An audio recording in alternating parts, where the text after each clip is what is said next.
고린도전서 1장 17절로 25절 말씀입니다. 고린도전서 1장 17절로 25절 말씀입니다. 그리스도께서 나를 보내심은 세례를 베풀게 하려 하심이 아니요 오직 복음을 전하게 하려 하심이로되 말의 지혜로 하지 아니함은 그리스도의 십자가가 헛되지 않게 하려 함이라.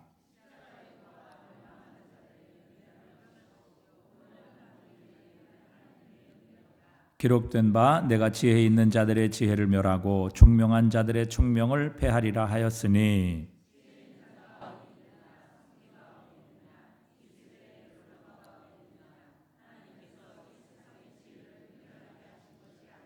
하나님의 지혜에 있어서는 이 세상이 자기 지혜로 하나님을 알지 못하므로 하나님께서 전도에 미련한 것으로 믿는 자들을 구원하시기를 기뻐하셨도다.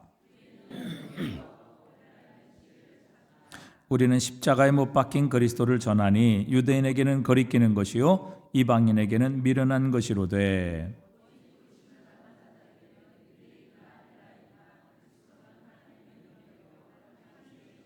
함께 읽습니다. 하나님의 어리석음이 사람보다 지혜롭고 하나님의 약하심이 사람보다 강하니라.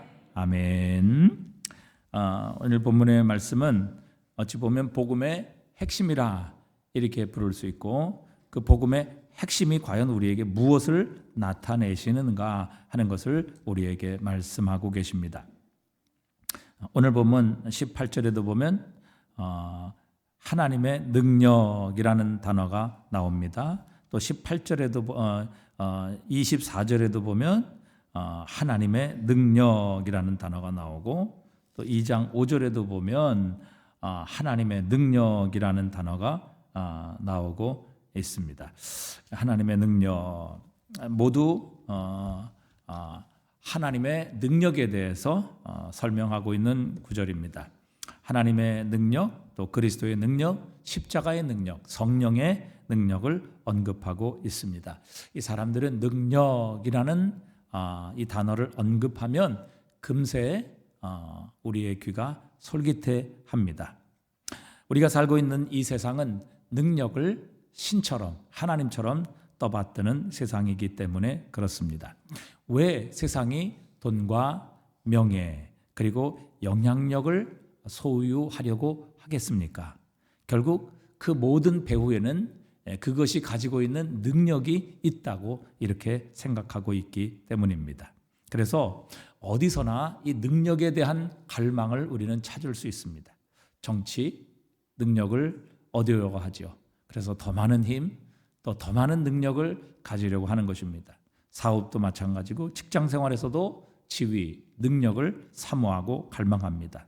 심지어 원시사회에서도 무당이나 주술사는 은밀한 능력을 이용해서 돈을 벌 수 있었고 더 많은 능력이 있었으면 더 많은 돈과 영향력을 사람들에게 행사할 수 있었습니다. 그런데 불행히도 이 교회 안에서 이 세상의 능력에 대한 갈망을 찾아볼 수 있습니다. 성직자가 권력을 쥐기 위해 다투기도 하고 또 교회와 교파 간의 분쟁 가운데서도 결국은 이 능력을 얻기 위한 그런 경쟁으로 이렇게 변질되고 있는 것을 보게 됩니다. 자, 그렇다면 우리는 왜 이 능력을 갖기를 원할까요?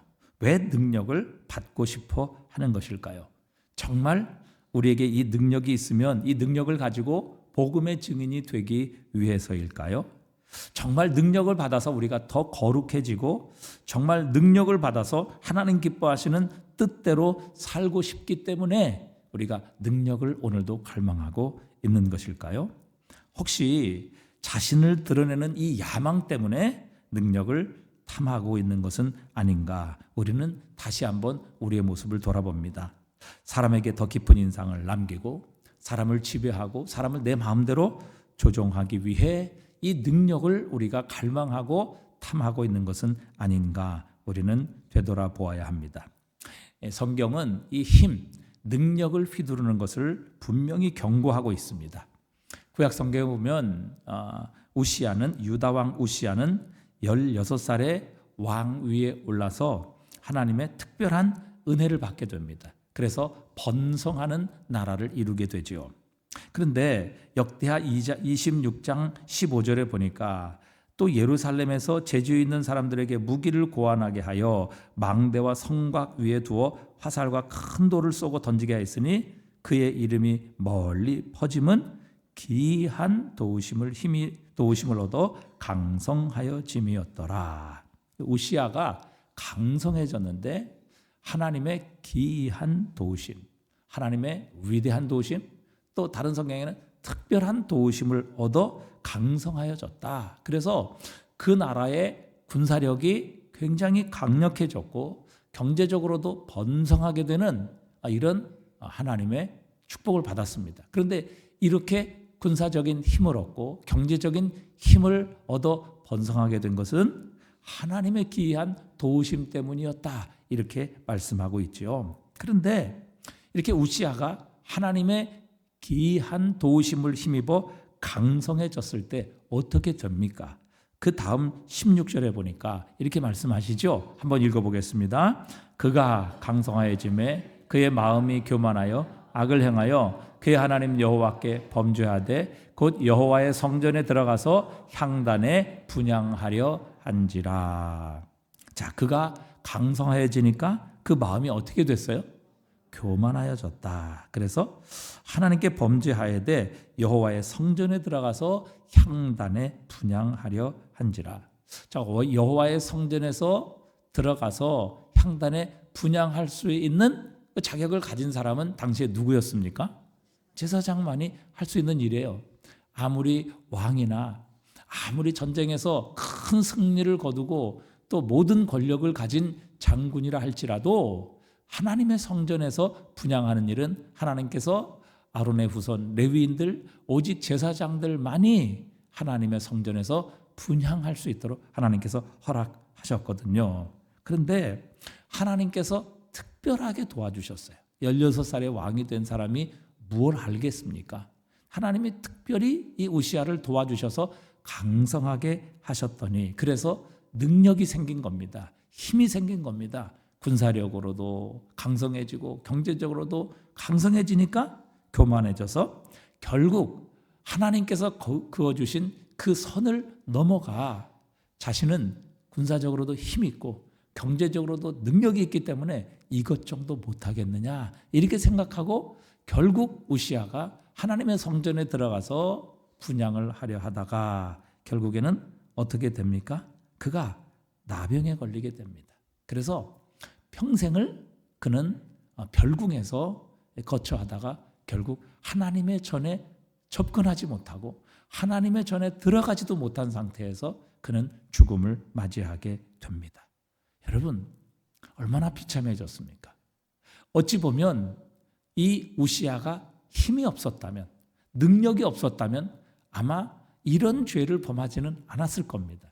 그런데 능력이 생기니까 자신은 무엇든지 할 수 있다. 하나님께서 하지 말라고 하신 것도 충분히 할 수 있는 그런 교만한 자신감이 우시야에게 생긴 겁니다. 그래서 그는 결국 그 세상적인 능력을 힘을 뒤로 하고 결국에는 하나님의 전에 들어가서 분향하다가 그 자리에서 나병에 걸려서 결국은 하나님의 전에서 완전히 쫓겨나게 되어서 일평생 이제는 하나님의 전에 들어오지도 못하는 그런 비참한 상태로 나병이 걸려서 별궁에서 죽음을 맞이하게 되었습니다. 어찌 보면 우시야는 능력 때문에 망한 것이죠. 아마 그에게 능력이 없었다면 이런 생각을 함부로 하지 못했겠죠. 그런데 군사적으로나 경제적으로나 모든 백성 앞에서나 자신이 능력을 가졌다고 생각했기 때문에 결국은 그것 때문에 넘지 말아야 될 선을 넘게 되었고 그것 때문에 망하게 되었습니다. 이와 반대로 예수 그리스도는 약함의 상징이고 겸손함의 상징이십니다. 마가복음 10장 42절에 보니까 우리 함께 다 같이 읽어보겠습니다. 유명한 말씀이죠. 예수께서 불러다가 이르시되 이방인의 집권자들이 그들을 임의로 주관하고 그 고관들이 그들에게 너희 중에는 그렇지 않을지니 너희 중에 누구든지 크고자 하는 자는 너희를 섬기는 자가 되고 누구든지 으뜸이 되고자 하는 자는 모든 사람의 종이 되어야 하리라. 인자가 온 것은 섬김을 받으려 함이 아니라 도리어 섬기려 하고 자기 목숨을 많은 사람의 대속물로 주려 함이니라. 아멘. 그러니까 예수님은 능력을 세상에 행사하시기 위해서 오신 것이 아니라 능력을 포기하시기 위해 이 땅에 오셨다. 능력을 포기하셔서 이 땅에 오셨고 그 능력을 또한 온전히 버리시기 위해 이 땅에 오셨다. 섬김을 받으시러 온 것이 아니라 도리어 섬기려 하고 자신의 생명까지도 주시기 위해 오셨다 말씀하십니다. 이 세상의 지성은 또 세상의 생각은 기독교가 겸손과 약함을 강조할 때에 가장 크게 반발합니다. 왜냐하면 세상의 지혜는 겸손이 아니라 능력을 소중히 여기기 때문입니다. 그래서 니체는 연약하다는 이유로 예수님을 경멸했습니다. 예수님이 약하셨기 때문에 죽었고 그렇기 때문에 기독교는 더 이상 세상을 주도할 수 없다 여겼습니다. 그래서 니체는 신은 죽었다 그런 말을 했죠. 그러니까 더 이상 예수 그리스도의 그 약함을 가지고는 이 세상을 지배할 수 없고 이 세상을 주도할 수 없다. 그래서 니체는 초인을 주장을 했던 것입니다. 그래서 니체의 이상은 강력한 초인입니다. 반대로 예수님의 이상은 강력한 초인이 아니라 십자가였고 어린아이였습니다. 그래서 고린도 전서의 핵심 주제는 이 세상의 능력과는 전혀 다른 약함을 통한 능력을 우리에게 가르쳐 주고 계십니다. 자, 우리가 지금 오늘 읽은 17절부터 25절까지는 복음이 얼마나 약한가, 세상의 눈으로 볼 때, 세상의 관점으로 볼 때, 세상의 지혜로 볼 때 복음이 얼마나 약하고 어리석은가 하는 것을 분명히 지적해 주고 계십니다. 또 두 번째, 이 복음을 받았던 회심자들이 도대체 얼마나 약한 존재였던가. 그 26절부터 그것을 말씀하고 계시죠. 형제들아 너희를 부르심을 보라. 육체를 따라 지혜로운 자가 많지 아니하며 능한 자가 많지 아니하며 문벌 좋은 자가 많지 아니하도다. 그러나 하나님의 세상에서 미련한 것들을 택하사 지혜 있는 자들을 부끄럽게 하시고 세상의 약한 것들을 택하사 강한 것들을 부끄럽게 하시며 세상에서 천한 것들과 멸시받는 거 없는 것들을 택하사 있는 것들을 폐하려 하시나니. 그러니까 그 당시에 복음을 받았던 사람들이 얼마나 약한 사람들이었는가. 스스로 강하다고 생각했던 사람들은 당시에 복음을 받아들이지 않았다는 겁니다. 그런데 스스로 없다고 하는 자, 스스로 배우지 못했다고 하는 자, 스스로 가난하다고 그렇게 미련하다고 생각하는 자들이 복음을 받아들였고 그 복음은 그들을 하나님의 놀라운 능력과 구원을 체험하게 했다는 겁니다. 그래서 복음 자체의 연약성을 강조하고 그 다음에 복음을 받아들인 사람들의 연약함을 강조합니다. 여기서 끝나는 것이 아니라 바울은 복음을 전했던 자신이 도대체 얼마나 약한 사람이었는가 그것을 그는 고백하고 있지요. 자, 오늘 본문에 보니까 2장 3절에 내가 너희 가운데 거할 때 약하고 두려워하며 심히 떨었노라. 자신이 얼마나 약했는가 복음을 전할 때 왜? 내 말과 전도함이 설득력 있는 지혜의 말로 아니하고 다만 성령의 나타나심과 능력으로 하여 너희 믿음이 사람의 지혜에 있지 아니하고 다만 하나님의 능력에 있게 하려 하였노라. 그러니까 이 복음이 아름다운 꽃을 피우고 복음이 능력을 나타내게 되었던 그 모든 배경을 설명하고 있는 것입니다. 세상 사람들의 복음 자체는 정말 약했고 세상 사람들이 지혜로 보기에는 미련했던 것이고 또 이 복음을 받았던 사람들도 전부 약했던 사람들이라는 겁니다. 그리고 복음을 전했던 바울도 한없이 약하고 떨었다는 것이죠. 그런데 놀라운 사실은 이 놀라운 복음이 결국 이 약한 사람 그리고 전했던 이 바울까지도 하나님의 놀라운 능력으로 이 세상을 구원하는 하나님의 능력이 나타나게 되는 그 하나님의 축복의 능력의 통로가 되었다는 사실입니다. 그래서 오늘은 이 복음 안에 나타난 약함을 통한 능력을 우리가 함께 생각을 해보려고 합니다. 자, 메시지를 전달하는 사람은 누구나 두 가지 질문에 대답을 해야 됩니다. 첫 번째, 무엇을 말하는가? 두 번째, 어떻게 말하는가? 무엇을 말하는가 하는 것은 바로 전달하는 이 메시지의 내용입니다. 무엇을 말하는가? 두 번째는 어떻게 말할 것인가? 방법론을 얘기하는 것이죠. 자, 1세기 그리스 로마 사람 헬라인들에게 이 질문을 던지면 그들에게는 바로 답이 튀어나왔습니다. 자, 전달할 내용이 무엇인가? 그들은 철학이었습니다. 전달하는 방법이 무엇인가? 수사학, 소위 말해 웅변술이었습니다. 그러니까 그 당시에 헬라 시대, 로마 시대 사람들이 전해야 되는 그 내용은 철학이었고 그것을 전달하는 방법은 수사학, 즉 웅변술이었던 것입니다. 그것을 아주 그들은 최고의 내용과 또 방법이라고 생각을 했던 것입니다. 그러나 바울은 망설일 필요 없이 이 두 가지 모두를 다 포기를 했습니다. 그래서 오늘 본문 17절에 보면 말의 지혜로 하지 아니하면 그리스도의 십자가가 헛되지 않게 하려 함이라 그렇게 얘기했습니다. 그래서 당시에 모든 사람이 즐거워했고 모든 사람이 받기를 원했고 전하기를 원했고 또 듣기를 원했던 그 철학을 포기하는 대신 바울은 예수 그리스도의 십자가를 전했습니다.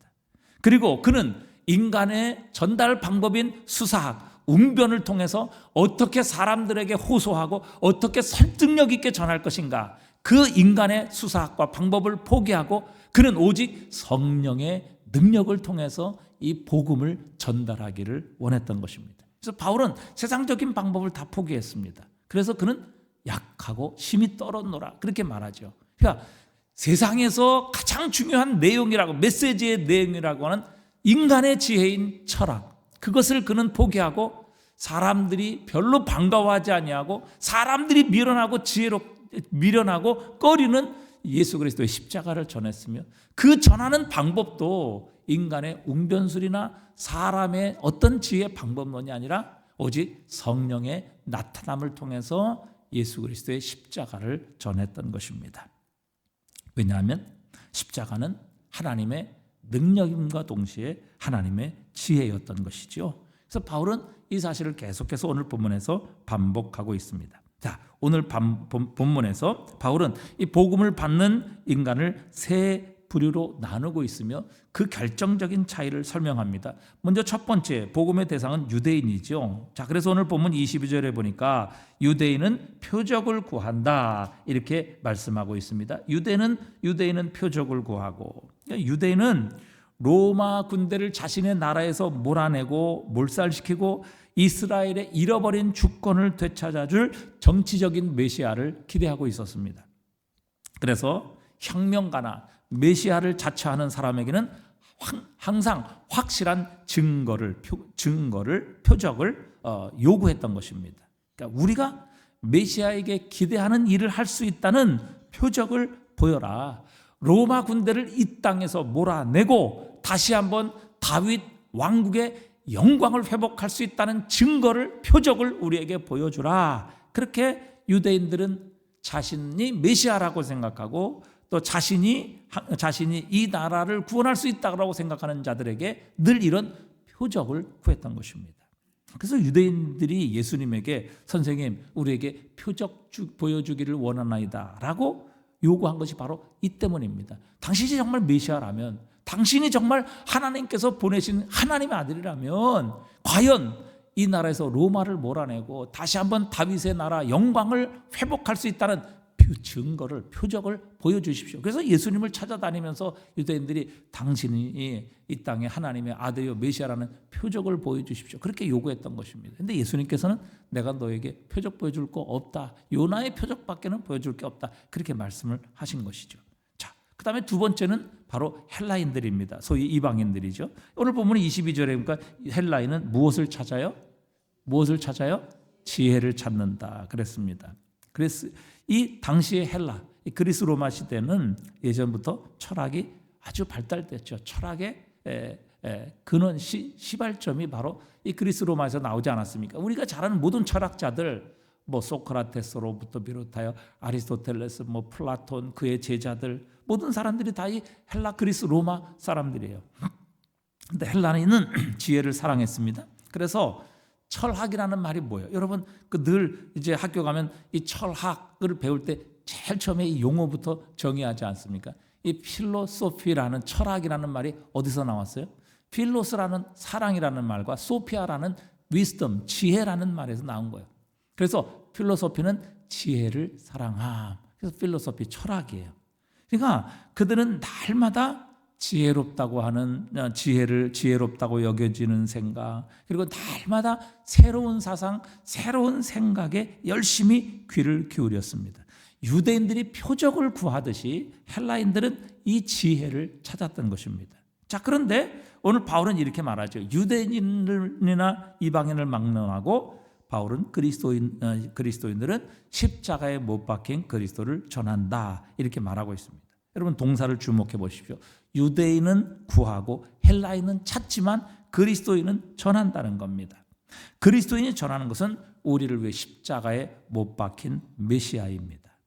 여러분, 십자가에 못 박힌 메시아, 우리는 이렇게 단어를 아무렇게나 우리는 이렇게 조합을 했을 때 이렇게 아무런 별로 이상한 것을 느끼지 못하지만, 그러나 여러분, 이 십자가에 못 박힌 메시아라는 것은 당시 유대인들에게나 헬라인들에게나 이건 전혀 조합이 되지 않는 그런 단어입니다. 여러분, 로마군을 이 땅에서 몰아낼 메시아가 어떻게 십자가에 못 박힐 수 있겠습니까? 이거 말이 되지 않잖아요. 또 메시아라는 단어에는요, 능력, 영광, 승리라는 의미가 포함되어 있습니다. 그 메시아, 하나님의 기름 부음 받은 자죠. 그렇기 때문에 승리와 능력과 영광이라는 의미가 이 메시아에는 담겨 있어요. 반면 여러분, 십자가는 무엇을 의미합니까? 십자가는 약함을 의미하는 거예요. 굴욕을 의미합니다.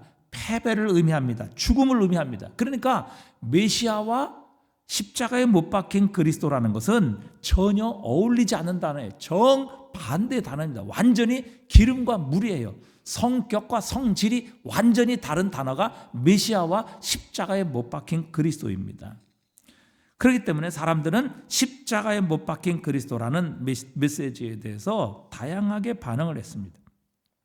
유대인들에게는 십자가에 못 박힌 그리스도는 거리끼는 것, 십자가에 못 박힌 메시아, 그리스도가 히브리 말로 메시아잖아요. 그러니까 십자가에 못 박힌 메시아라는 말은 이 유대인들에게는 거리끼는 것이었습니다.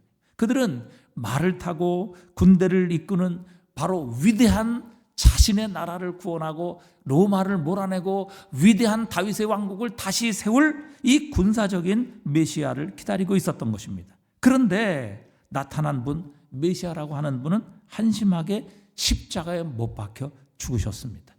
이게 메시아가 되느냐 하는 겁니다. 그러니까 유대인들에게 있어서 예수님이 메시아다라는 말은 너무도 말도 되지 않는, 정말 거리끼는 그런 단어일 수밖에 없었습니다. 이거는 유대인들의 민족적인 자존심을 짓밟고 모욕하는 말입니다. 어떻게 하나님께서 보낸 메시아가 하나님의 백성에게 정죄받고 과연 십자가의 생을 마감할 수 있겠느냐? 이건 메시아로서 말이 되지 않는 이야기다. 그렇기 때문에 십자가에 못 박힌 그리스도, 십자가에 못 박힌 메시아, 이게 유대인들에게는 참을 수 없는 이야기입니다. 그래서 유대인들에게는 거리끼는 것이에요. 어떻게 메시아가 하나님의 저주를 받고 십자가에 못 박혀 죽을 수 있단 말인가? 십자가에 못 박힌 메시아는 상상도 할 수 없는 그런 단어였습니다. 그래서 메시아와 십자가라는 것은 결코 매치될 수 없는, 함께 공존할 수 없는 그런 단어였던 것이죠. 유대인들에게는. 그러니까 메시아가 십자가에 못 박힌다, 유대인들에게 있어서는 상상도 할 수 없는 그런 단어였던 것이었습니다. 자, 그런가 하면 헬라인과 이방인에게 십자가에 못 박힌 그리스도는 미련한 것이죠. 고대 로마에 있어서 십자가형은 단순히 고통스러운 처형 방식이 아니라 이거는 미련한 것입니다. 이 노예나 범죄자들 같은 정말 사회의 가장 밑바닥에 있는 쓰레기들이나 당하는 치욕이었습니다. 자유인이나 로마 시민이 십자가형을 당하는 경우는 없었습니다. 하나님의 아들이 십자가에 매달려 죽는다는 것, 이건 로마인들에게는 상상도 할 수 없는 일이었죠. 그래서 로마의 웅변가인 키케로는 이런 얘기를 했습니다. 로마의 시민이 십자가에 매달려 처형당하는 경우는 없기에 로마 시민에게는 십자가라는 것 자체가 존재하지 않았다. 십자가에 달리는 모습을 볼 일도, 거기에 대하여 이야기하는 소리를 들을 일도 없었다. 그렇게 이야기를 했던 겁니다. 따라서 이 헬라인들에게 십자가에 그리스도가 못 박혀 죽는다라는 개념은, 이거는 너무도 끔찍한 개념이었습니다. 그러나 오늘 바울은 그렇게 고백합니다. 유대인이나 이방인이든 하나님의 백성이라고 불리는 사람들에게는 십자가에 못 박힌 그리스도가 약함이 아니라 하나님의 능력이라 고백하고 있습니다. 오늘 보면 24절에 보니까 오직 부르심을 받은 자들에게는 유대인이나 헬라인이나 그리스도는 하나님의 능력이요 하나님의 지혜니라. 그러니까 십자가가 미련한 것이 아니라 하나님의 지혜요 하나님의 능력이라 말씀하십니다. 25절에 보니까 하나님의 어리석음이 사람보다 지혜롭고 하나님의 약하심이 사람보다 강하니라 말씀하십니다. 사람이 보기에 미련해 보이지만 그러나 그것이 곧 하나님의 지혜고 하나님의 능력이다 말씀하십니다. 당시에 유대인이나 헬라인은 이미 사라지고 없습니다. 그러나 이 시대에도 유대인과 헬라인 같은 사람들이 얼마든지 있다는 사실입니다. 니체처럼 능력을 숭배하는 사람들에게 십자가는 여전히 거리끼는 것입니다. 유대인들처럼 그들은 자기 힘으로 하늘나라에 갈 수 있다고 그렇게 자신합니다. 설령 자기 힘으로 구원을 받을 수 없다 하더라도 최소한 구원받는 데에 자신이 가진 것으로 이바지할 수 있다 이렇게 자신합니다. 캔터베리의 대주교였던 윌리엄 템플은 죽기 전에 이런 말을 했어요. 행여 내가 구원에 이바지한 요소가 내게 있다면 그것은 구원을 받아야 할 필요성, 즉 나의 죄뿐이다. 그렇게 얘기를 했어요.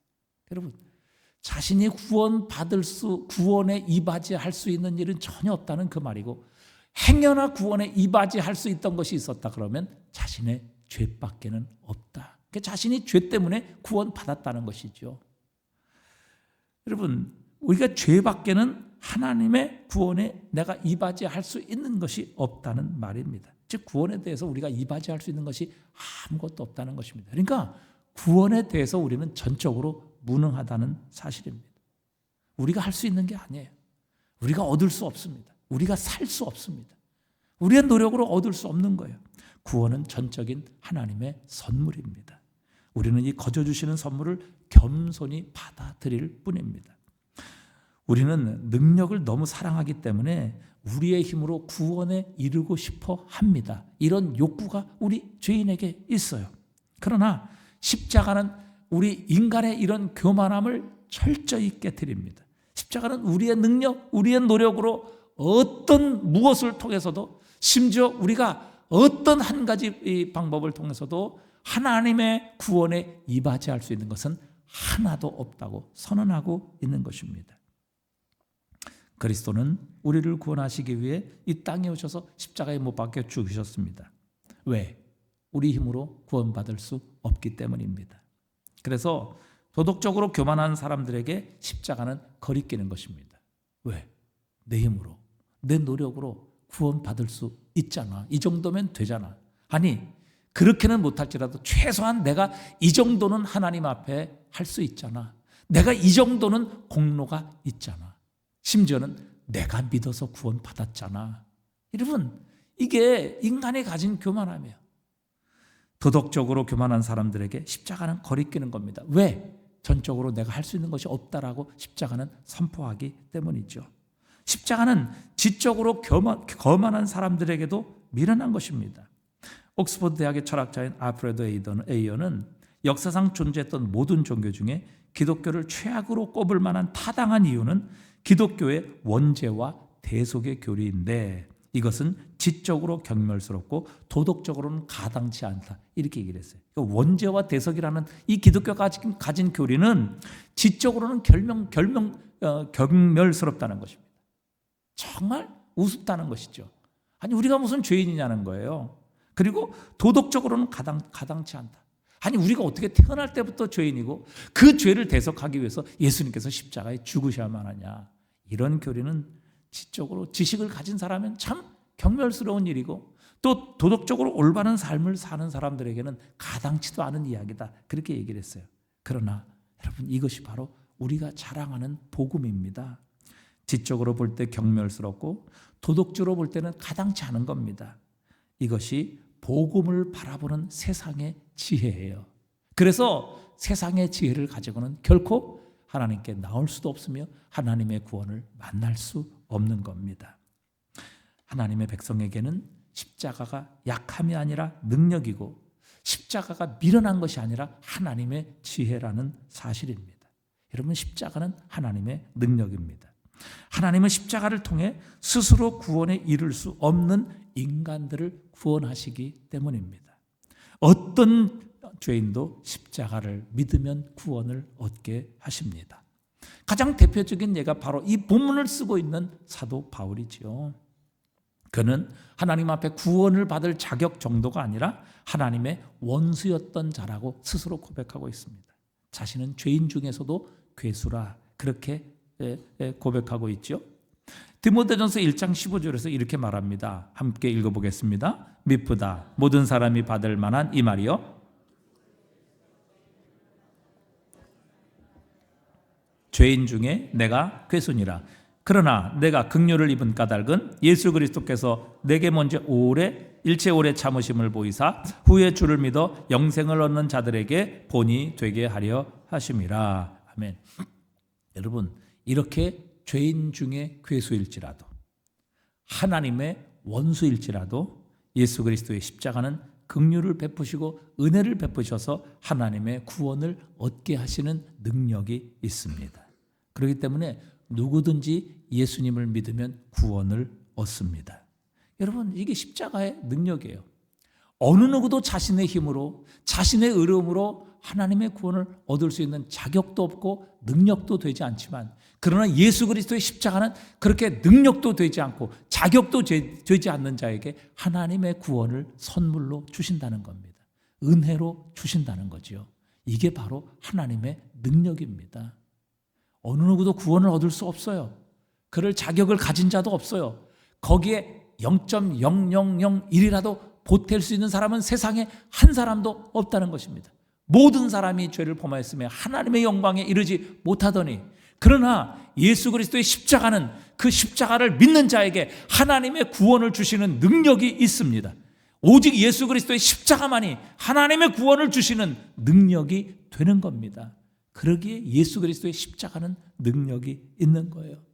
세상에 어떤 가진 사람들의 정치, 권력, 물질, 도덕, 자신의 의로움, 그것을 가지고 하나님의 구원을 얻을 수 있는 능력과 자격을 가진 사람은 한 사람도 없습니다. 그러나 예수 그리스도의 십자가는 어떤 죄인일지라도, 아니 죄인 중에 괴수요 하나님과 원수일지라도 예수 그리스도의 십자가는 그에게 구원을 주시는 하나님의 능력이 되는 것입니다. 또 십자가는 하나님의 지혜입니다. 하나님은 십자가를 통해 우리의 죄책이라는 우리의 문제뿐만 아니라 하나님의 거룩하심과 의로우심이라는 이 문제도 해결하셨기 때문입니다. 여러분, 우리는 이 딜레마를 해결할 수 없습니다. 하나님의 딜레마는 하나님의 성품, 즉 하나님의 거룩하심과 공의로우심, 이와 함께 우리를 향한 하나님의 사랑을 어떻게 조화시킬 수 있는가 하는 것이에요. 이게 우리에게는 딜레마입니다. 그리고 이것을 우리의 지혜로는 결코 풀 수 있는 방법이 없어요. 우리가 할 수 있는 것이 아무것도 없습니다. 하나님의 의와 하나님의 공의와 우리를 향한 하나님의 사랑을 조화시킬 수 있는 능력과 방법, 지혜는 결코 세상에 우리에게 있지 않다는 사실입니다. 여러분, 어떻게 하나님께서 죄인들을 향한 사랑을 포기하지 아니하시고 죄를 심판하시고 정죄하시는 하나님의 공의를 과연 온전히 이루실 수 있겠느냐 하는 것입니다. 우리가 무슨 방법으로 이 문제를 해결합니까? 우리가 무슨 지혜로 여기에 대한 해답을 제시할 수 있어요? 여러분, 둘 중에 하나예요. 우리는 하나님의 공의에 죽거나 아니면 하나님의 사랑에서 구원받거나. 그런데 하나님은 두 가지의 속성을 다 가지고 계시기 때문에 이것이 조화되지 않고는, 이것이 해결되지 않고는 우리는 구원을 얻을 수가 없는 겁니다. 인간의 지혜로 결코 풀 수 있는 문제가 아니죠. 이건 인간의 어떤 방법으로도, 어떤 지혜로, 여러분, 이거는 불가능한 일이에요. 그런데 이 질문에 대한 하나님의 해답이 무엇인가 하면 바로 십자가입니다. 하나님은 예수님의 십자가를 통해서 예수님으로 하여금 십자가에서 우리의 죄를 대신 지게 하심으로 예수님을 심판하십니다. 죄 없는 예수님에게 우리의 죄를 짊어지게 하셔서 하나님의 죄 없는 아들을 심판하시는 것이죠. 그러므로 우리를 대신에 죽게 하심으로 우리의 모든 빚을 대신 갚으셨습니다. 그러니까 그분은 십자가에서 죄 없으신 하나님의 아들을 심판하시고 정죄하심으로 죄에 대한 하나님의 의를 온전히 이루십니다. 또 하나님은 이 예수 그리스도의 십자가 안에서 우리의 죄를 정죄하심으로 그분이 우리를 용서하시고 우리를 죄에서 구원하셔서 하나님의 자녀로 삼으시는 하나님의 사랑을 이 십자가에서 온전히 이루어 주신 겁니다. 그래서 이 십자가에서 하나님은 그분의 의로움과 그분의 사랑을 동시에 해결하는 위대한 하나님의 지혜를 이 십자가 안에서 발휘하신 것입니다. 자, 로마서 3장 25절에 보니까요, 이 예수를 하나님이 그의 피로써 믿음으로 말미암은 화목제물을 세우셨으니, 화목제물로 세우셨으니 이는 하나님이 전에 길이 참으시는 중에 전에 지은 죄를 간구하심으로 자기의 의로우심을 나타내려 하심이니. 그러니까 하나님께서 예수님을 십자가에 화목제물로 세우심으로 우리의 죄를 넘어가실 수 있게 하셨다. 우리의 죄를 간과하실 수 있게 하심으로 하나님의 의로우심을 나타내셨다. 그래서 십자가에서는 하나님의 분명한 공의가 나타나는 겁니다. 왜? 하나님은 죄를 결코 지나치실 수 없고 죄를 그냥 넘어가실 수 없는 의로우신 분, 공의로우신 분이시기 때문에 하나님은 우리의 죄를 예수 그리스도의 십자가에서 온전히 징계하시고 심판하시고 저주하신 것이죠. 그러므로 예수 그리스도의 십자가에는 하나님의 분명한 거룩하심과 의로우심이 나타나 있습니다. 또 그분은 십자가에서 우리를 향하신 하나님의 사랑도 분명히 드러내 주셨습니다. 로마서 5장 8절이죠. 같이 읽어보겠습니다. 우리가 아직 죄인 되었을 때에 그리스도께서 우리를 위하여 죽으심으로 하나님께서 우리에 대한 자기의 무엇을? 사랑을 확증하셨느니라. 여러분, 그러니까 이 예수 그리스도의 십자가 안에는 하나님의 위대한 공의와 우리를 향한 하나님의 놀라운 사랑이 담겨져 있습니다. 이 세상에 어느 누구도 이 하나님의 의와 하나님의 사랑을 동시에 해결할 수 있는 지혜를 가진 사람은 없어요. 그 어떤 방법도 없단 말이죠. 그런데 하나님께서는 이 십자가를 통해 하나님의 공의로우심과 또 우리를 향한 하나님의 사랑을 동시에 나타내셔서 우리를 구원하신 거예요. 그러니까 이 십자가에는 하나님의 인간이 결코 상상할 수 없는, 인간이 결코 풀 수 없는 이 딜레마를 조화시키고 해결하시는 하나님의 위대한 지혜가 바로 예수 그리스도의 십자가에 나타난 겁니다. 그러니까 세상은 미련하다고 하는 그 십자가에 이 세상은 결코 해결할 수 없는 위대한 하나님의 지혜가 담겨 있고, 세상은 무능하여 죽었다고 얘기하는 그 십자가에 바로 우리를 구원하시는 하나님의 능력이 담겨 있는 것입니다. 요한계시록 4장에서 7장을 보면요, 하늘의 문이 열릴 때 이 사도 요한이 처음 본 것은 능력과 영광의 상징인 하나님의 보좌입니다. 그런데 그 보좌에 앉으신 분이 누구이신지 아십니까? 제일 처음에는 하나님이시지만, 그러나 계시록으로 넘어가서 마지막에는요, 그 하나님의 영광의 보좌에 아버지 하나님과 예수 그리스도가 동시에 나타나요. 계시록 22장 1절에 보니까요, 또 그가 수정같이 맑은 생명수의 강을 내게 보이시니 하나님과 및 어린 양의 무엇으로부터? 보좌로부터 나와서. 그러니까 보좌는 하나님의 능력과 영광의 상징이에요. 또 22장 3절에 보니까 다시 저주가 없으며 하나님과 그 어린 양의 무엇이? 보좌가 그 가운데 있으리니 그의 종들이 그를 섬기며 그랬습니다. 여러분, 여기 보니까 영광과 능력의 상징인 보좌에 누가 앉아 계시냐면 바로 죽임 당하신 어린 양이 앉아 계시는 거예요. 여러분, 이게 약함을 통해서 결국 하나님의 위대한 능력과 영광이 드러나게 된다는 것을 하나님께서는 상징적으로 보여주시는 거예요. 그래서 오늘 우리가 읽은 이 고린도전서 1장과 2장에는요, 복음의 핵심이 나타남과 동시에 기독교의 정말 이 핵심이 무엇인가, 기독교의 정말 이 알갱이, 코아가 무엇인가, 고갱이가 무엇인가 하는 것을 우리에게 분명히 말씀해 주고 계시는 겁니다. 여러분, 십자가는 세상 사람들이 보기에 약한 것이다, 거리끼는 것이다, 그렇게 보고 있지만, 그러나 하나님 편에서 볼 때 십자가야말로 우리를 구원하시는 유일한 하나님의 능력인 겁니다. 십자가에 능력이 있는 거예요. 이 세상 사람들은 그것을 모르기 때문에 세상의 능력, 세상의 힘을 쫓아 살지만, 그러나 세상의 힘, 세상의 권력을 가지고는요, 결코 구원받을 수 있는 사람이 한 사람도 없어요. 자신의 힘으로 하나님의 나라에 들어갈 수 있는 사람, 하나님 앞에 설 수 있는 사람은 한 사람도 없다고요. 그런데 세상이 미련하게 보이고 세상이 약하게 보는 그 십자가야말로 우리를 구원하시는 하나님의 유일한 능력이 되는 것입니다. 그래서 그 십자가를 믿는 자는 구원을 얻어요. 십자가를 의지하는 자는 하나님의 능력을 받습니다. 구원하시는 하나님의 능력, 죽은 자를 다시 살리시는 하나님의 위대한 능력이 예수 그리스도의 십자가를 통해서 역사하시는 겁니다. 그래서 십자가를 붙드는 자는 하나님의 능력을 받아요. 하나님의 능력을 경험합니다. 또 십자가 안에는 위대한 하나님의 지혜가 담겨 있어요. 이 세상의 지혜로는 풀 수 없는 하나님의 의와 공의와 또 하나님이 우리 죄인을 사랑하시고 구원하시는 그 하나님의 사랑이, 이 딜레마가 인간의 지혜로는 어떻게든지 해결할 수 없어요. 그러나 이 십자가는 하나님께서 우리에게 주신 하나님의 유일한 지혜예요. 그 십자가 안에 우리를 향한 하나님의 죄에 대한 진노와 우리를 사랑하셔서 구원하시는 하나님의 이 사랑이 십자가 안에서 조화를 이루어서 결국 우리를 구원하시는 하나님의 지혜가 될 수 있는 것입니다. 그래서 여러분, 유대인이 보기에 예수 그리스도의 십자가는 정말 거리끼는 거예요. 왜? 그들이 보기에는 무엇인가 위대한 능력의 메시아가 와서 로마를 좀 쫓아내고 그 다윗의 영광을 다시 한번 회복하는 그런 정말 백마를 타고 큰 군대를 이끌고 오는 그런 메시아를 기대했지만, 그러나 그 메시아에 우리를 구원하는 능력이 있는 게 아니에요. 그 메시아가 우리의 죄를 용서할 수 없어요.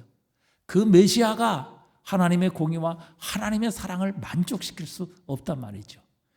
그들이 스스로 약하다고 생각했던 십자가에 못 박힌 예수 그리스도만이 우리를 구원하시는 하나님의 능력이 되는 것입니다. 여기에 하나님의 능력이 있는 거예요. 세상 사람들이 보기에 약하다고 하고 세상 사람들이 보기에 힘이 없어 죽었다고 하는 그 그리스도 예수의 십자가에만 진정한 우리를 살리시고 우리를 구원하시고 죽은 자를 다시 일으키시는 하나님의 위대한 능력이 담겨 있는 겁니다. 그래서 십자가 달리신 예수 그리스도를 믿으면 구원을 얻어요. 생명을 얻습니다. 하나님의 나라에 들어갈 자격을 얻게 하시는 겁니다. 왜? 그리스도 예수의 십자가에 진정한 하나님이 우리를 구원하시는 유일한 능력이 있기 때문에, 십자가에 하나님이 우리를 구원하시는 유일한 지혜가 있는 것입니다. 세상에 어떤 과학으로도 어떤 탁월한 발명품으로도 어떤 요즘 AI 인공지능이 뭐 그렇게 탁월하고 그렇게 여러분 똑똑하다 할지라도 여러분 그것을 가지고는 결코 하나님의 공의와 하나님의 사랑이라는 이 딜레마를 인간의 지혜로는 풀 수 없어요. 방법이 없어요. 그러나 십자가는 하나님의 지혜입니다. 세상 사람들이 보기에 미련하다고 생각했던 그 십자가, 그러나 그 십자가만이 우리를 구원하시는 하나님의 유일한 지혜가 되는 것입니다. 그래서 여러분, 이게 기독교 핵심이에요. 여러분, 기독교 핵심이 뭐예요? 십자가 아니에요. 십자가는 뭐예요? 유대인들이 보기에 거리끼는 것이고 이방인들이 보기에 미련한 것이에요. 그러나 구원을 얻는 우리에게는 하나님의 능력이 되는 것이고 하나님의 지혜가 되는 것이죠. 여기에 십자가의 위대한 진리가 담겨 있는 겁니다. 그러니까 여러분, 이 십자가는 약함을 통해 드러나는 하나님의 능력이에요. 세상의 미련함을 통해 드러나는 하나님의 지혜예요. 역설적인 거죠. 그렇기 때문에 여러분, 그리스도인은요, 약하다고 낙심할 필요가 없어요. 가진 것 없다고 해서 실망할 필요가 없습니다. 왜? 하나님의 능력은 약함을 통해서 더 드러나기 때문입니다. 약한 자들을 통해 하나님의 능력이 나타나기 때문에 그래요. 그래서 우리가 다음 절부터 있는 이 부르심을, 약한 복음을 받았던 자들이 약한 자들이었어요. 그러나 하나님은 약한 자들을 구원하셔서 강한 자들을 부끄럽게 하시고 스스로 지혜 있다고 하는 자들을 거부하시고 미련한 자들을 구원하셔서 스스로 지혜 있다고 하는 자들을 부끄럽게 하시는 하나님이시다. 그러니까 스스로 지혜 있다고 했던 사람들은 구원 못 받았어요. 저 영원한 자신의 죄로 말미암아 지옥 간 거죠. 그러나 스스로 미련하다고 해서 정말 하나님의 지혜인 예수 그리스도의 십자가를 의지했던 자는 하나님의 지혜로 말미암아 구원을 받았어요. 그러니까 여러분, 나중에 어떻게 됩니까? 이 세상에 소위 미련한 자들이 스스로 지혜롭게 있다고 하는 자들을, 지혜롭다고 했던 자들은 스스로 부끄러워지는 거죠. 왜? 나는 지혜롭다고 해서 내 지혜를 가지고 얼마든지 구원받을 수 있고 얼마든지 천국에 갈 수 있다, 그렇게 생각했는데 결국 그것 때문에 그들은 뭐예요? 십자가를 의지하지 않았고 그 십자가를 의지하지 않으면 결국 자신의 죄에 대한 영원한 심판, 지옥에 떨어지는 그 부끄러움을 당하게 되는 겁니다. 그래서 여러분, 우리가 그리스도인이 약하다고 해서 절대 실망할 필요 없어요. 낙심할 필요가 없습니다. 가진 것이 없다고 해서 우리는 실망할 필요가 없어요. 왜? 하나님의 능력은 약함을 통해서 드러나기 때문에 그래요. 약함을 통해서 역사하시기 때문에 그렇습니다. 또 배웠다고 해서, 가졌다고 해서 교만할 필요 없습니다. 왜요? 우리의 가진 것, 우리의 배운 것이 우리를 구원할 수 있는 능력이 안 되고, 그것이 우리를 구원하시는 지혜가 될 수 없기 때문입니다. 아무리 배워도, 아무리 가진 것 많아도, 아무리 지식으로 정말 철학의 아버지라 할지라도, 여러분, 그 지혜는 하나님 앞에서 미련한 것을, 하나님의 미련한 것보다도 정말 아무것도 아닌 것이 될 수밖에 없는 거예요. 그것으로 인해 우리 구원받을 수 없고, 그것으로 인해 하나님 앞에 의롭다 하심을 받을 수 없기 때문입니다. 그것이 우리를 하나님 앞에 세울 아무런 지혜도 아무런 능력도 없기 때문입니다. 오직 예수 그리스도의 십자가의 능력만이 우리를 구원하시는 하나님의 능력이 되십니다. 오직 예수의 십자가만이 하나님의 의로우심과 우리의 죄를 용서하시는 하나님의 지혜가 담겨 있습니다. 그래서 바울은 참 능력과 힘을 그는 쫓아 살았고 숭상했던 사람이에요. 최고의 학벌, 최고의 지위. 그런데 결국 바울은 어떻게 됐습니까? 자, 우리 고린도서 12장 10절 말씀을 읽고 마치도록 하겠습니다. 자, 고린도서 12장 10절 같이 읽어보겠습니다. 고린도서 12장 10절. 자, PPT 없으면 자, 여러분 성경을 한번 찾아보세요. 고린도후서 12장 10절 말씀입니다.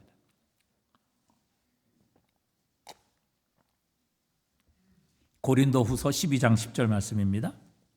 그렇게 세상의 능력과 또 세상의 힘과 지혜를 추구했던 사도 바울, 그가 어떻게 되었느냐, 어떻게 고백했느냐, 다 함께 읽어보겠습니다. 그러므로 내가 그리스도를 위하여 약한 것들과 능력과 궁핍과 박해와 공고를 기뻐하노니 이는 내가 약한 그때에 강함이라. 이는 내가 약한 그때에 강함이라. 왜? 내가 약할 때 십자가만이 능력이라는 것을 깨닫고 십자가만을 의지하기 때문에, 그 십자가만을 의지할 때 하나님의 구원의 능력이 우리에게 임하기 때문에, 그래서 그는 강해지기 원했어요. 자신의 질병 때문에 쓰러지고 넘어져서 자신의 약함이 드러날 때마다 괴로웠어요. 그래서 그것 좀 없애주십시오. 3번씩 기도했는데 하나님께서 그거 허락하지 않으셨어요. 내 능력이 약한 데서 온전하여짐이라. 내 능력이 약한 데서 온전하여짐이라. 그렇게 주님께서 응답하셨어요. 그래서 그는 자신이 약함을 자랑하리라. 그렇게 고백했어요. 왜? 자신이 약할 때 하나님의 능력이 자신 속에 머무를 수 있기 때문이었죠. 그래서 오늘도 여러분, 약함 때문에, 그리스도인이 약함 때문에 실망할 필요 없어요. 가지지 못하고 했다고 해서, 가난하다고 해서 좌절할 필요 없어요. 거기에 하나님의 능력이 역사하시는 겁니다. 그것이 바로 하나님께서 역사하실 기회라는 사실이죠. 오직 십자가만을 의지하고 그 십자가만을 사랑하고 붙들게 될 때에, 약할 때에 하나님의 능력이 우리 안에 머물게 되고, 약하기 때문에 우리가 하나님의 십자가만을 의지하게 되어 하나님의 능력이 우리 가운데 임하게 하시는 겁니다. 오늘도 이 저녁에 약함 때문에 낙심하지 마시고, 또 나의 미련함 때문에 실망할 것이 아니라 오히려 약함 때문에 십자가를 의지하고 약함 때문에 십자가를 붙들게 될 때에 하나님의 능력이 우리에게 역사하실 것이고, 하나님의 지혜로 말미암아 구원받는 역사가 우리의 삶에 임하게 하실 것입니다. 오늘도 겸손히 우리의 약함, 우리의 지혜 없음을 인정하고 예수 그리스도의 십자가만 붙들게 하셔서 십자가를 통해 주시는 하나님의 능력, 하나님의 지혜로 이 저녁에도 우리의 삶이 회복되기를 원합니다. 하나님의 능력, 구원하는 능력으로 오늘도 우리 가운데 임하시옵소서. 그래서 하나님, 우리의 영혼도 다시 살아나게 해주시기 원합니다. 십자가로 우리의 삶도 다시 회복되게 하여 주옵소서. 십자가로 우리의 인간관계도 회복되게 하시고, 십자가로 우리의 육체도 다시 한번 십자가의 능력으로, 하나님의 구원하시는 능력으로 다시 한번 채워지게 하옵소서. 이렇게 기도하셔서 이 저녁에도 십자가의 능력이 역사하시는 이 밤이 되시기를 축복합니다.